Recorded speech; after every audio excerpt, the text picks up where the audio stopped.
Hello everyone, today I'll be reviewing Trainspotting. So Trainspotting came out in 1996 and was directed by Danny Boyle, and this is a British film about these 5 men who are living in Edinburgh.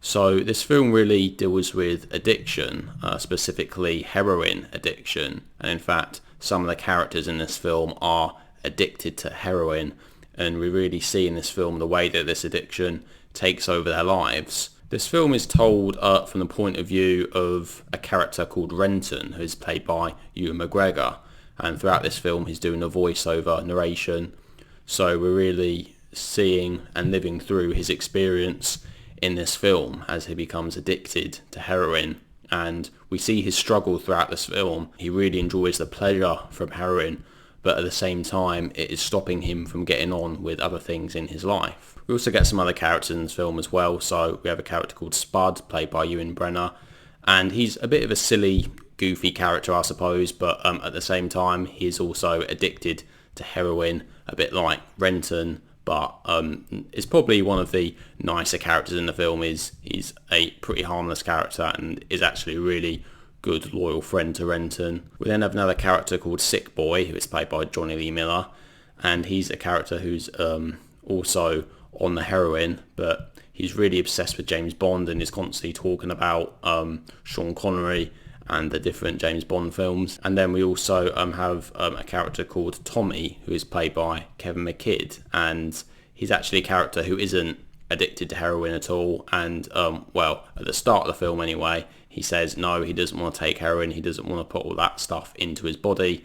But what ends up happening at one point in the film is he actually breaks up with his girlfriend, or his girlfriend breaks up with him rather, and then, looking for something to do, he actually ends up becoming addicted to heroin himself. He's actually one of the characters that we see change actually quite a lot throughout the film. And of course we have Robert Carlyle in this film, who plays a character called Begbie. Although he doesn't take heroin and he doesn't do drugs, he does drink and smoke quite a lot, and he's a character that is absolutely psychotic, and he has these violent urges all the time, and he often seems to start fights quite a lot throughout this film, and is clearly very mentally unhinged. But there's a few points in the film where, you're sort of wondering watching it, why do the other characters hang around with this guy when he's so crazy? But the other characters basically say, well, he's a mate, so what can you do? What this film is so excellent at is portraying a realistic setting in Edinburgh with 5 guys who, at sometimes can seem fairly unhinged, but at the same time fairly relatable, that we can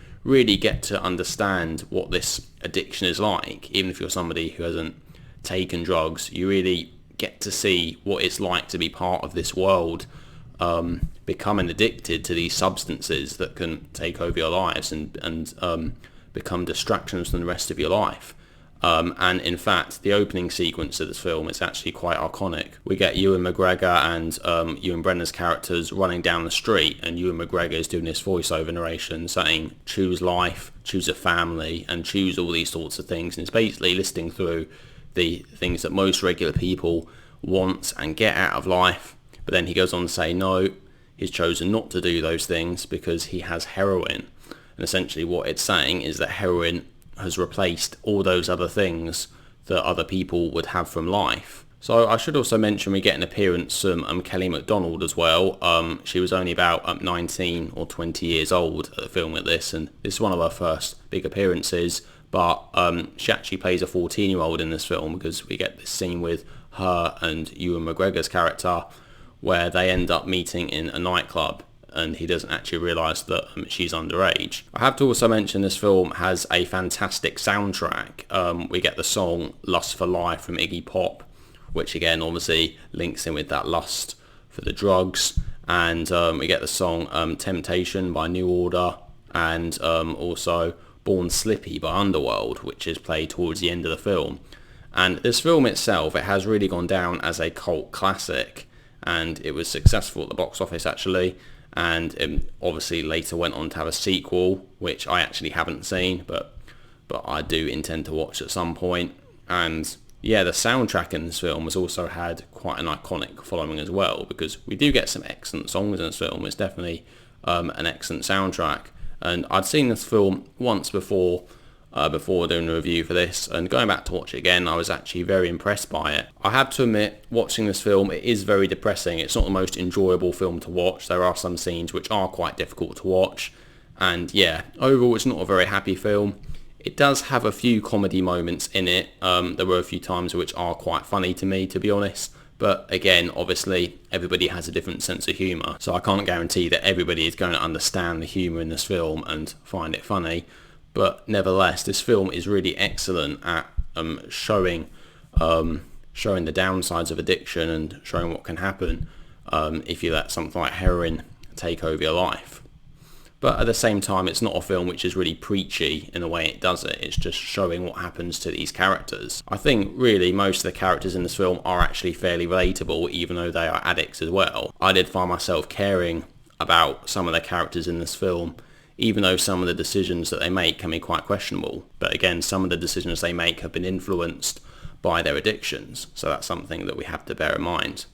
So overall, I think Trainspotting is an excellent movie. I think it's definitely a British cult classic. I can't guarantee, again, that everybody is going to enjoy this film. It's not a fun film but by any means, but it is a film which is hard-hitting and gritty. So if you're into this type of film, then it's definitely something that you will appreciate. So overall, I'm going to give Trainspotting a rating of 9 out of 10. I would have given it a 10 out of 10. It's just that it's personally not one of those films that I'm eager to watch again, just because it is quite difficult to watch in some parts. However, it is definitely a film I will revisit at some point, just for its pure stunning filmmaking and just an excellent story and characters. So there we go. So that is my review of Trainspotting. So what do you guys think? Have you seen Trainspotting? Do you like it? Do you dislike it? Please let me know what your thoughts are down in the comment section below. Anyway, thank you very much for watching. I'll see you all in the next video. Take care.